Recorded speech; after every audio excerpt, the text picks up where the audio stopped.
अल्हम्दुलिल्लाहि रब्बिल आलमीन वस्सलातु वस्सलामु अला सय्यिदिल मुरसलीन व अला आलिहि व अस्हाबिहि अजमाइन। हुज़ूर नबी करीम सल्लल्लाहु अलैहि वालिहि वसल्लम ने इरशाद फरमाया कि अल्लाह रब्बुल इज़्ज़त की रहमत के फरिश्ते उस घर में दाखिल नहीं होते जिस घर में जानदार की तस्वीर हो, कुत्ता मौजूद हो या जुम्बी आदमी मौजूद हो। यानी जिस मर्द या औरत पर गुस्ल फ़र्ज हो, जब तक वो गुस्ल न कर ले अल्लाह रब्बुल इज़्ज़त के फरिश्ते उस घर में दाखिल नहीं होते। तो जब मुसलमान पर गुस्ल फ़र्ज हो जाए, उसको चाहिए तो वो जितना जल्दी हो सके जल्द से जल्द गुस्ल करके तहारत हासिल करे। और इंसान जितना अच्छे से अच्छा साबुन इस्तेमाल करे, जितना मर्जी है अपने ऊपर पानी बहा ले, उस वक़्त तक वो पाक नहीं हो सकता जब तक नबी करीम सल्लल्लाहु अलैहि वसल्लम के बताए हुए तरीके पर गुस्ल न करे। तो आज के सबक के अंदर हम गुस्ल के जो फ़राइज़ हैं पहले मैं वो अर्ज़ करूँगा, उसके बाद गुस्ल करने का जो सुन्नत तरीका है उस पर मैं गुफ्तगू करूँगा। और सबसे पहले गुस्ल के जो फ़र्ज़ हैं उस पर आपने तवज्जो रखनी है।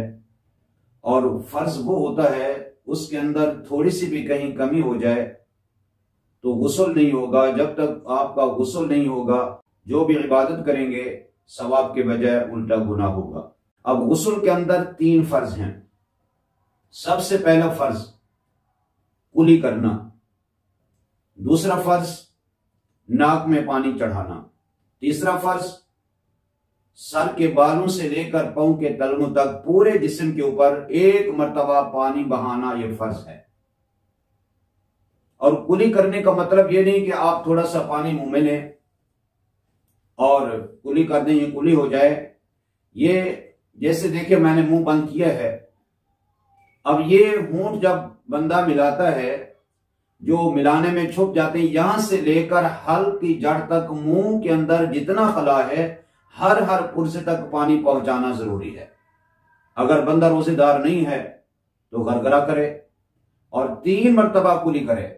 कि अगर बाज़ औक़ात आदमी खाना खाता है, कोई रेशा दानों के दरमियान रह जाता है तो कोशिश करे उसको भी निकाले। और दाढ़ों के पीछे दाएं बाएं मुंह का यानी मुख्तसर ये कि होंठ बंद किए जाते हैं, जो हिस्सा छुप जाता है वहां से लेकर हल्क तक ये पूरे मुंह के अंदर का हिस्सा जो है उस तक पानी पहुंचाना जरूरी है। 3 मरतबा ये करना है, ये पहला फ़र्ज़ है।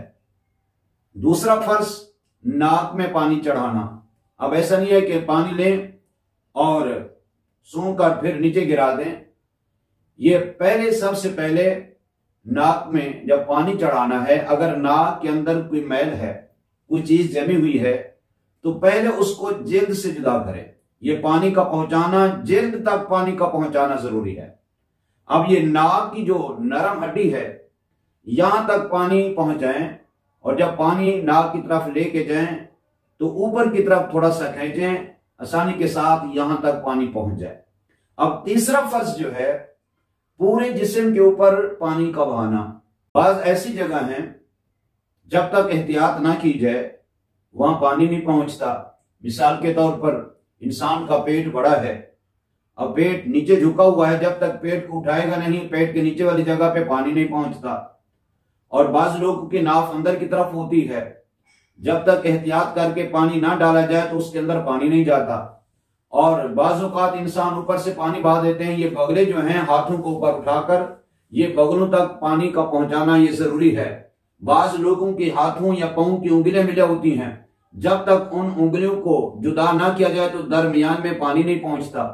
बाज़ लोगों ने अंगूठी पहनी होती है और अंगूठी उंगली के साथ जुड़ी होती है, जब तक उसको हरकत ना की जाए तो पानी नहीं पहुंचता। मुख्तसर ये कि जितनी भी एहतियात की चीजें हैं, बाज़ लोगों के पिस्तान जो होते हैं ये लंबे और बड़े होते हैं, और जब तक इनको उठाया ना जाए तो नीचे पानी नहीं पहुंचा तो शरा के अंदर कोई शर्म नहीं होता। जब अल्लाह ताला हक बयान फरमाते हुए शर्म नहीं फरमाता तो हम तो उसके बंदे हैं, दीन को सीखने के लिए शर्म क्यों करते हैं। बाज़ लोग बुजुर्ग हैं, उनसे पूछा गया कि गुस्ल के फर्ज क्या है, वो जब तक कहते हैं कलमा पढ़ा नहीं तो पाक कैसे होंगे।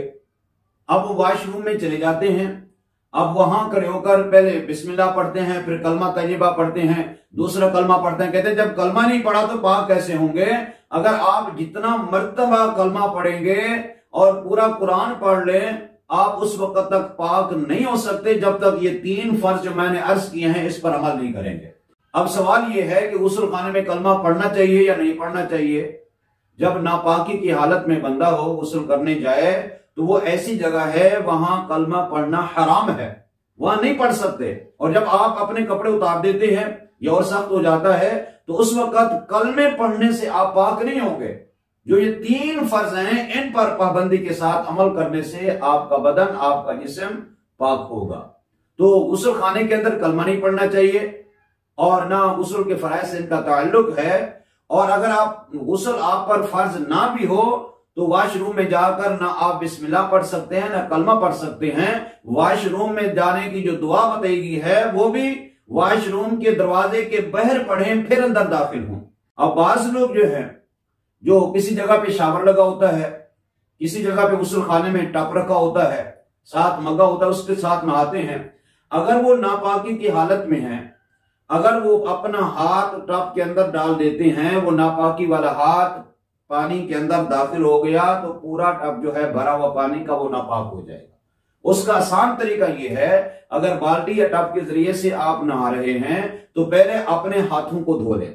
जब वो हाथ पाक हो जाएंगे फिर मगे को उठाएं, उसको भी धो लें। अगर वो आपका हाथ पानी के अंदर चला भी गया तो वो हाथ पाक होगा, तो पानी नापाक नहीं होगा। और अगर बैठ के नहा रहे हैं कि आपके पानी के वो गुस्ल वाले छींटे जो हैं, जो पहली मर्तबा आप पानी बहाएंगे तो वो टब के अंदर या पानी के अंदर वो कतरात नहीं पड़ने चाहिए।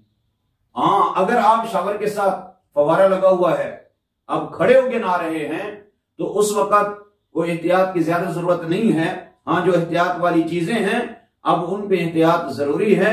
आप शावर के साथ भी नहा सकते हैं और बाल्टी या टब के अंदर पानी डालकर भी नहा सकते हैं। अब तीसरी बात यह है कि बाज लोग ये पूछते हैं जब हमने गुस्ल कर लिया, अब गुस्ल करने के बाद दोबारा हमें वजू करने की जरूरत है नहीं। अगर उस वक्त आप नियत कर लें, आपने गुस्ल कर लिया है, जो अज़ाब वजू में धो जाते हैं, नहाने में वो अज़ाब भी खुद ब खुद धुल जाते हैं और नहाने के बाद दोबारा वजू की जरूरत और हाजत नहीं रहती। और बाज लोगों की आदत होती है जब वॉशरूम में जाते हैं नहाने से पहले जिस जगह पे नहा रहे हैं उसी जगह पर पेशाब कर देते हैं। अब रसूल पाक सल्लल्लाहु अलैहि वसल्लम ने इससे सख्ती से रोका है, फरमाया एक तो वो जगह नापाक हो जाएगी, अब वहां जाएंगे तो वो जब छींटे नीचे पड़कर आपके जिस्म के ऊपर पड़ेंगे तो वो जिस्म नापाक हो जाएगा। और फर्श अलग लगा हो, नहाने की जगह अलग होती है, तो जहां फर्श लगा हुआ है वहां बैठकर पेशाब करने में कोई हर्ज नहीं है, वहां कर सकते हैं। जहां नहा रहे हैं, नहाते हैं, पानी गिरता है, वहां पेशाब ना करें। मेरे आका करीम सल्लल्लाहु अलैहि वसल्लम ने इससे मना फरमाया है, फरमाया इससे वसवसे की बीमारी पैदा होती है। अब गुस्ल करने का सुन्नत तरीका जो है वो ये है कि सबसे पहले आप पाकी हासिल करने की नियत करें। अब वो नियत ये नहीं कि हमने कुछ पढ़ना है, दिल में इरादा करें मैं पाकी हासिल करने के लिए गुस्ल कर रहा हूं, जैसे हमारी नियत होती है, इरादा होता है। उसके बाद अपने दोनों हाथों को गिट्टू तक धोएं 3 बार और उसके बाद इस्तिंजा करें। उसके बाद अगर जिस्म के ऊपर कोई निजासत लगी हुई है, गंदगी लगी है, उसको साफ कर लें, जरूरत हो या ना हो। अब ये भी सुन्नत है। और फिर जिस तरह नमाज के लिए वजू करते हैं उस तरह वजू कर लें और फिर 3 मरतबा अपने सीधे कंधे पे पानी डालें, फिर उल्टे कंधे पे पानी डालें, फिर सर पे पानी डालें, तो ये इस तरह आपका गुस्ल मुकम्मल हो जाएगा। तो कोशिश करें अगर आपके पूरे बदन पर सर के बालों से लेकर पांव के तलवों तक एक बाल के बराबर भी जगह धुलने से रह गई तो आपका गुस्ल नहीं होगा। जब आपका गुस्ल नहीं होगा, जो भी आप इबादत करेंगे, नमाज पढ़ेंगे तो नमाज कबूल नहीं होगी, कुरान पढ़ेंगे तो कुरान कबूल नहीं होगा, बल्कि उल्टा गुनाह होगा। बगैर तहारत के आपने इबादत की है, कुरान को हाथ लगाया है, सवाब के बजाय उल्टा गुनाह होगा। हमें कोशिश करनी चाहिए, इन मसाइल को सीखना चाहिए। अगर हमें पता नहीं है, किसी साहिब इल्म की सोहबत में बैठकर उनको समझना चाहिए। अल्लाह पाक हम सबको दीन को समझकर अमल करने की तौफीक अता फरमाए।